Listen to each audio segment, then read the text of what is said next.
Hey, are you a business owner, entrepreneur, or professional? If so, we want you to apply to be a featured guest on our show. My name is Adam Torres, and I host the Mission Matters series of podcasts. I've recorded over 3,000 episodes, and we are just getting started. How do you know if you'd be a good guest to be on the show? Well, only one way to find out, and that's to apply, but I'm going to let you in on a little secret. We want guests that have a story to tell, guests with a brand, a product, or a service that can benefit my audience of listeners. If this sounds like you, go to missionmatters.com and click on Be Our Guest to Apply. I'd love to talk to you and get to know more about your story. Again, head on over to missionmatters.com and click on Be Our Guest to Apply. All right, now let's get into the show. Hey, I'd like to welcome you to another episode of the Mission Matters Marketing Podcast, your source for all things marketing. My name is Adam Torres. You can follow me on Instagram at AskAdamTorres to keep up with my book releases, book tour schedule, signings, all that other good stuff. Always love to connect with you there.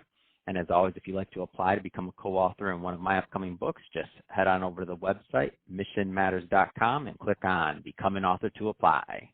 All right, so today I have Chris Snellgrove on the line, and he's CEO over at Reputation Sensei. Chris, welcome to the show. Thanks, Adam. Excited to be here. Thanks for having me. All right, Chris. So I'm excited to have you on, and happy to have you on. I know you're one of our giveaway winners. Always love to do one of those episodes because I'm always like, and I can put the name in the face with the brand, and you have a great story to tell and a great brand that I'm excited to get into in today's overall topic. So how CX customer experience influences the success of locally based businesses today, and you're definitely an expert in that. So maybe just to get us kicked off, tell us a little bit more about the Reputation Sensei brand. So what was the inspiration behind this? So, we wanted something that represented mastery when people thought of the brand. And in martial arts, the sensei is the master at the highest level. So when we wanted people to think of our agency, and our agency, by the way, is Digital Media Nation, but the brand is Reputation Sensei because we believe that every conversation in terms of digital marketing should begin with reputation. Until you have a solid foundation on reputation, that's where every digital strategy should start. And so a lot of business owners, entrepreneurs, executives listen to this show, and some are listening to for marketing tips and digital media tips, and some are in the business. What do you think are some of those important aspects of online marketing that a local-based business should know?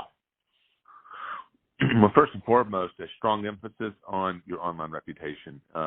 People are judging you based on what they find online, so they're looking the services up that they're interested in the area that they're in. So one exercise that we always encourage business owners to do is Google the services that you offer in the area that you offer or that you serve.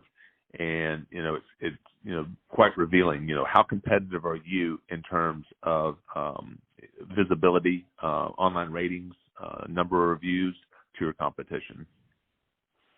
And that's so I don't think, and I think we both agree at this, like nobody's intentionally not, managing their online presence or reputation. I think sometimes people don't know. And I guess I pose it to you this way.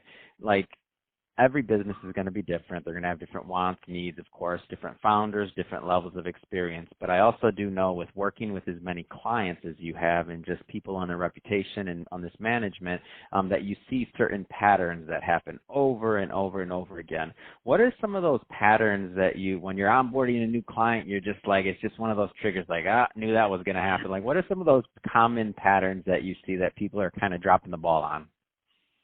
Well, it's interesting. If you don't have a process in place to generate good feedback, the only time you're going to get it is when people are upset.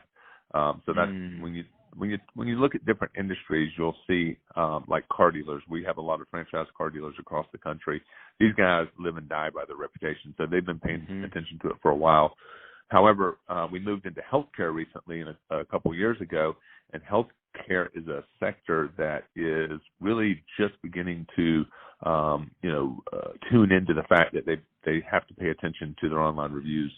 And I'll give you an example. I met with 4 OGBYN doctors, and I asked them, I said, would y'all eat at a 2.3 rated restaurant?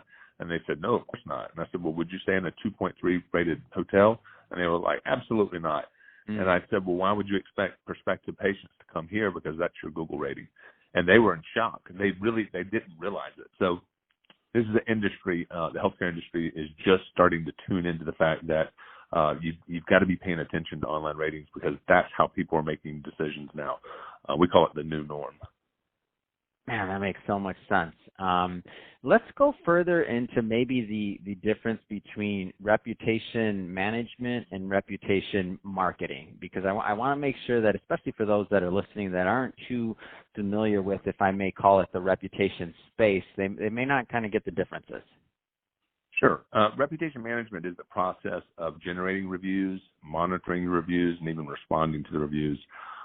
What we've done with reputation marketing is take that to the next level by really doing that, generating reviews, monitoring, responding, but also taking those reviews and creating marketing assets out of them and using them to build trust in the local area that you're the company to buy from.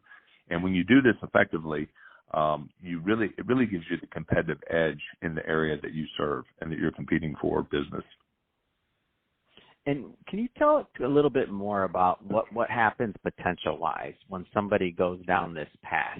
Because I feel like in the past, I think Amazon's maybe changed a lot of our minds in terms of ratings and things like that, and our own buying preferences. Like in the past, this wasn't like one of the top things that were on somebody's list. But in my opinion, like potential-wise, like this is a way to kind of leapfrog your competition in many different niches, especially like you just said, to use your example, the OBGYN example, where maybe the rest of the competition isn't quite paying attention to this yet. Can you talk on that a little bit? Sure. I'll give you an example. I mean, we had a pediatrician that had struggled with generating reviews on their own. They had tried different processes and just were not gaining any traction in doing so. So they hired our firm. We put our specific strategy into play. And over an 18-month period, they saw a 1,600% increase in online reviews. We also marketed those reviews out via their website to help create more conversions, more people walking in the door. We promoted their reviews on their social media sites, which was expanding their brand in the area that they serve. And this resulted in a 60% increase in new patient counts the second year that we had this program in place. So 60%. Don't glance over that. That's not like this isn't some startup. This was an office that was already established, right? Like this is not a. Oh yeah. So just to be clear, like this is a brick and mortar functioning business that's been there, and so a 60% increase is phenomenal. It's not like an app where you change something and not discarding an app, by the way, but you know what I mean. Like it's not like an easy thing to get a brick and mortar to increase 60% on a service like this. No, and they were already doing a phenomenal job with the patient experience. So, their patients loved them. They just weren't really broadcasting that. And so we allowed them to broadcast that message using the voice of their patient in their marketing. And that's what really helped drive that increase in new patient counts. Man, that's awesome. So let's talk a little bit more specifically about Reputation Sensei. So there's, a lot of people listening right now and they're thinking, is this a good fit for me? What's typically a good fit to work with you and your team? Like, is it a certain size of company? Is there a certain niche? Like, where's the sweet spot for the types of businesses and or companies that get the most value out of the relationship? So our typical clients are franchise car dealers, home service companies, automobile repair facilities, and the healthcare industry.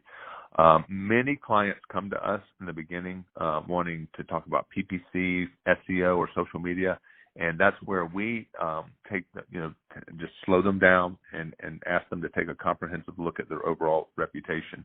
Their online presence. We want them to look at their online presence. And there's so many components to an effective online presence, including your website, your search engine optimization, your social media, your reputation, even Google AdWords and local SEO. So we believe, again, that every digital strategy needs to begin with building a solid foundation on reputation and local SEO. Until you have an effective strategy in this area, and when I say this area, I mean making sure you stand out with a competitive edge in local search results, you're quite possibly losing market share to a competitor who is paying attention to this. Man, it's all great tips, great advice, and appreciate it. The people out there listening definitely should be taking this serious, reputation and what you're doing over at Reputation Sensei. I just think it's awesome. So that being said, Chris, if somebody's listening to this and they want to learn more about Reputation Sensei or to connect with you and your team, what's the best way for them to do that? Our website, probably the easiest place to go. It's reputationsensei.com. And there we have, resources that you can utilize to see how consumers are seeing you online. You can pull an online presence report free of charge. That's available. And we have a lot of information that really talks about our strategy specifically. We also host 2 webinars each month and really give away our strategy. You can do what we do on your own, and we reveal our strategy on our webinars. But the reality is most companies want someone to do it for them because, it does take a dedicated person typically, time and some level of expertise. And you also need some technology, but you can get technology in many places. Fantastic.